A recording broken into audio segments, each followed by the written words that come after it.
Yes, Rasko and Disco beer review with me, Disco, coming at you with another beer video from in front of the cans and bottles here on the bar. I'm still laughing recording the Disco Arms. Been a little bit behind with my beer review videos recently, especially for this one. I'm 3 weeks behind, should have been done on St Patrick's Day, being that it is the Spree Series Watermelon IPA from White Hag Brewing Company, County Sligo in Ireland. Seems to be, I think it's the second of the what seems to now be an annual series of special beers for St Patrick's Day. I had one last year, that was a mint ice cream pale. This one is watermelon and grapefruit. Apparently has, according to the back of the can, Eldorado hops with watermelon for sweetness and the citrusy bite of grapefruit, which kind of worries me because I'm not a big fan of grapefruit, but it had to be done, especially because the other gimmick, I don't know, of these series of beers is the fact they pour bright green.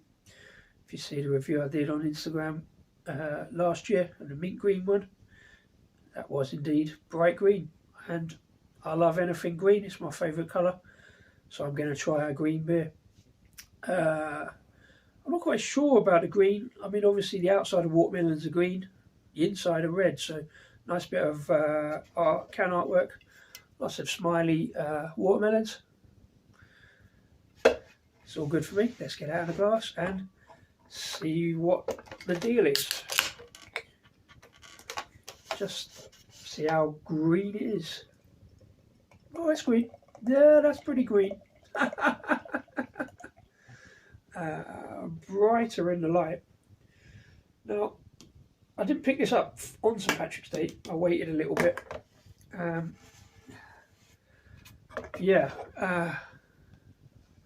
think there's no denying that's a green beer. Oh, aye.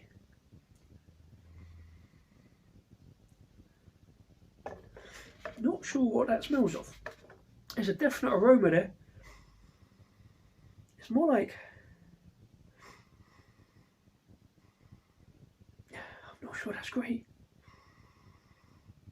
It's more like sort of bubblegum, kind of. Is it watermelon? Watermelons do have a distinct sort of aroma. I was told when I picked this up, I didn't pick it up St Patrick's Day, I got it from my local bottle shop, the Beer Asylum, the other week as part of the £15 bottle shop challenge set by Scott and Scott of Wonders World. Link to that video at the end of this. But Jason there at the Beer Asylum said you have to go into it with a kind of open mind, or look at it in the right context, or something like words to that effect. It's probably not what you think it's going to be, especially if you're not aware that it's going to be that bright green. It looks proper toxic sludge. The aroma is troubling me. I can't really place it. It's somewhere between like a watermelon cordial and paint thinner. I don't say that. That's not a criticism. Well, I suppose it is a criticism, but it's just a nod. Yeah, it's like, it's not massively fruity. It's sort of oddly sweet, but there is a kind of spirity aroma to it. It's really weird. Anyway, that's enough sniffing for me. I do like it. I mean, I like a gimmicky beer. Rasko always goes on about gimmicky beers. It is a gimmick. A little bit disappointed to read on the can that it's not natural, it's food colouring. Maybe that's what the aroma is, something slightly unnatural about it. I'm sure it's possible to get green beers without adding food colouring, but they've gone down the food colouring route, so let's give it a go, see what it tastes like. With gimmicky beers, you've got to kind of back it up with something strong in a glass, so cheers.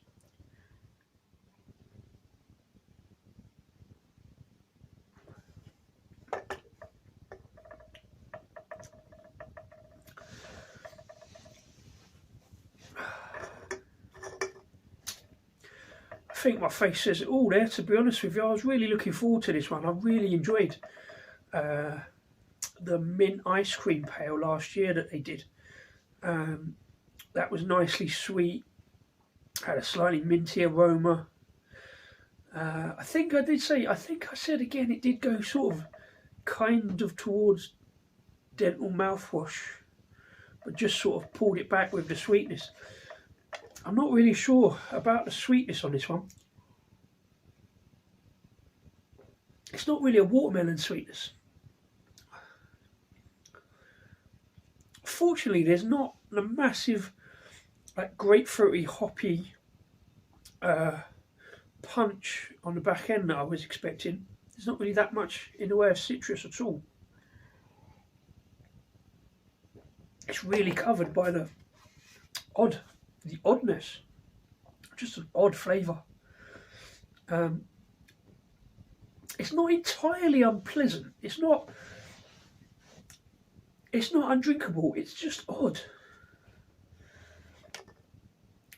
But I think it gets away with it because of the colour. I don't know. I really don't know what to say. It's everything and yet not quite anything. It is kind of like bubblegummy gobstopper kind of artificial sort of a flavour. I'm going to be burping watermelon for the rest of the evening. I think I was expecting cucumber as well, and I think there's a little bit of that in there, kind of just that kind of slightly odd flavour that doesn't quite sit right. To be fair, I was warned. Jason did say, go with an open mind, think about it, get it in context. I think the context is it's a bright green beer, and when you're on a party for St Patrick's Day, doesn't really matter, you know. 10 pints later, try one of these for a laugh. Hey, it's all about the green, isn't it?